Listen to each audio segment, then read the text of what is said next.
Okay, D K Shivakumar ಪದಗ್ರಹಣಕ್ಕೆ ಕ್ಷಣಗಣನೆ ಶುರುವಾಗ್ತಾ ಇದೆ. ಹಾಗಾಗಿ ಹೊಸ ಸರ್ಕಾರ ರಚನೆಗೆ ಕಾಂಗ್ರೆಸ್ ಹೈಕಮಾಂಡ್ ಸರ್ಕಸ್ ಕೂಡ ಮಾಡ್ತಾ ಇದೆ.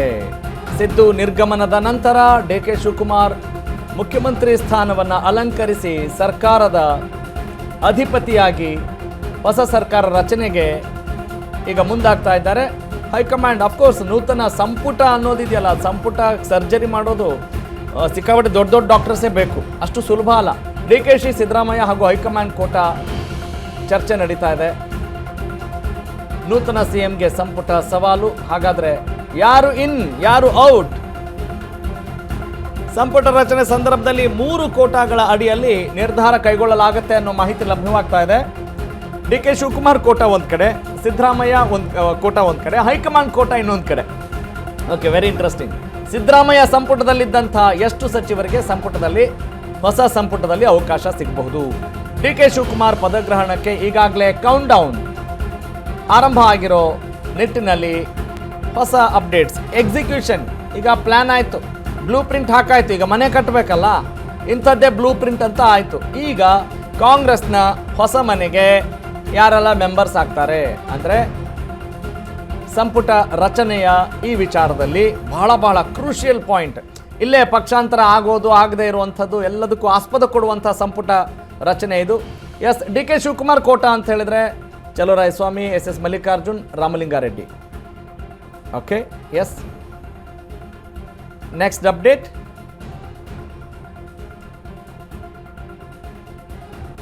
Doctor H C. Mahadevappa, Zameer Ahmed Khan, K J. George, no doubt Siddaramaiah quota ಅವರು ಪಟ್ಟಿಡಿತಾರೆ.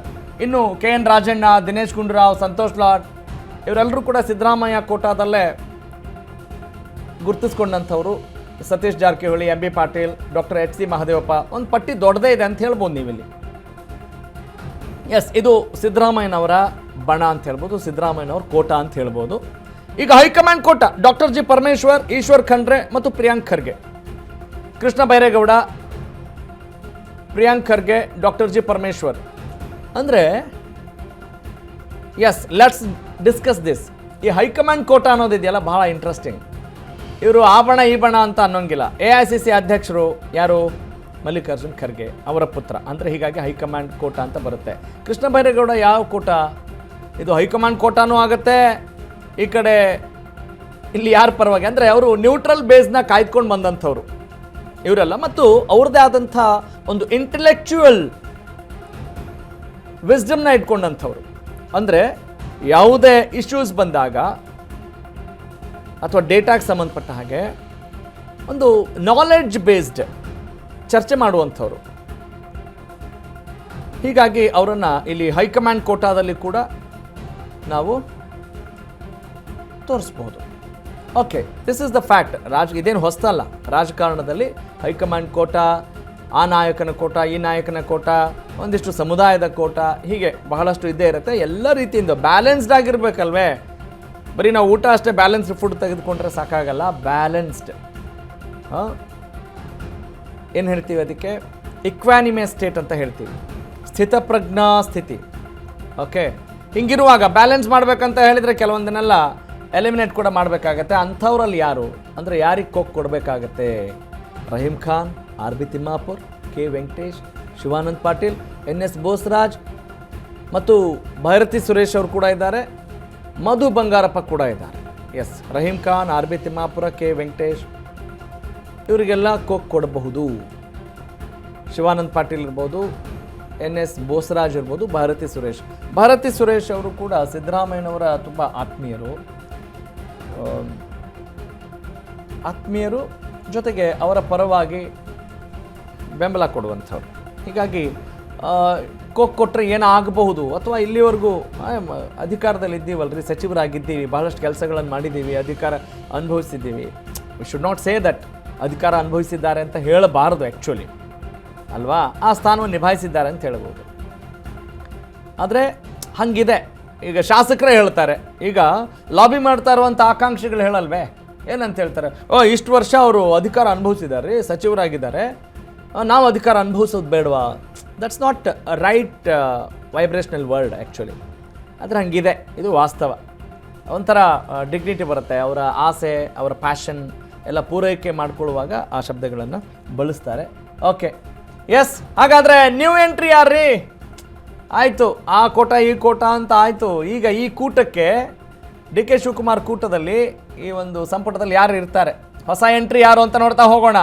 Yathindra Siddaramaiah, N A Haris, K Shadakshari, Gubbi Srinivas, yes, ಆಮೇಲೆ U T Khader, B K Hariprasad, Narendra Swamy, Roopa Shashidhar, Beluru Gopalakrishna. ಅದರ ಜೊತೆಗೆ ಇನ್ನಷ್ಟು ಹೊಸ ಎಂಟ್ರಿ ಇದ್ದಾವೆ ಅಂತ ಅನ್ಸುತ್ತೆ. Yes, B Nagendra, T Raghumurthy, ಆಮೇಲೆ ಕೆ ಶಿವಲಿಂಗೇಗೌಡ, ಆಮೇಲೆ ಲಕ್ಷ್ಮಣ್ ಸವದಿ, ಸಿ ಎಸ್ ನಾಡಗೌಡ, ಅಪ್ಪಾಜಿ ನಾಡಗೌಡ.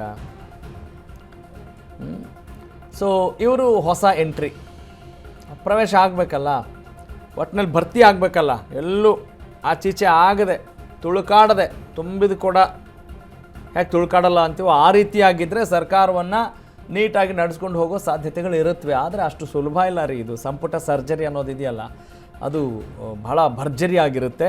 ಇಲ್ಲಿ ಈ ಸಂಪುಟ ಪುನಾರಚನೆ ಅಥವಾ ಸಂಪುಟ ರಚನೆ ಅನ್ನೋದು ಯಾವಾಗಲೂ ಕೂಡ ಆಯಾಯ ಪಕ್ಷಕ್ಕೆ, ಹೈಕಮಾಂಡ್ಗೆ ದೊಡ್ಡ ಕಗ್ಗಂಟು. ಅದರಲ್ಲಿ ಬಹಳಷ್ಟು ಮುಖ್ಯ ಸ್ಥಾನದಲ್ಲಿರೋರೆಲ್ಲ ವಿಲನ್ಗಳೇ ಆಗ್ತಾರೆ ಅಲ್ವೇ? ಹಿಂಗಿರೋ ಈಗ ನೀವು ಯಾವುದೋ ಒಂದು ಸಂಸ್ಥೆಯಲ್ಲಿ ಹಿಂಗೆ ಶಿಫ್ಟ್ ಹಾಕುವಾಗಲೇ ಕೂಡ ಒಬ್ಬ ಹೆಡ್ ಇದ್ದರೆ ಆತನಿಗೆ ತಲೆ ಬಿಸಿ ಆಗಿಬಿಡುತ್ತೆ. ಅದಕ್ಕಿಂತ ಮುಂಚೆ ಚೆನ್ನಾಗಿರ್ತಾರೆ, ಬೇರೆ ಟೈಮಲ್ಲಿ ಅಲ್ಲಿ ನೋಡ್ರಿ ನನಗೆ ಮಾತ್ರ ಅನ್ಯಾಯ ಮಾಡ್ತಿದ್ದಾರೆ, ಪಾರ್ಶಾಲಿಟಿ ಮಾಡ್ತಾರೆ ಅನ್ನುವ ಆರೋಪಗಳು ಸಹಜವಾಗಿರುತ್ತವೆ. ಇನ್ನು ರಾಜಕೀಯ ಆಡಳಿತ ನಡೆಸುವಂಥ ಸರ್ಕಾರದಲ್ಲಿ ಇನ್ನೆಷ್ಟು ತಲೆ ಬಿಸಿ ಇರಬೇಡ, ಅದನ್ನು ನಾವು ನೋಡ್ಬೋದು. ಎಸ್.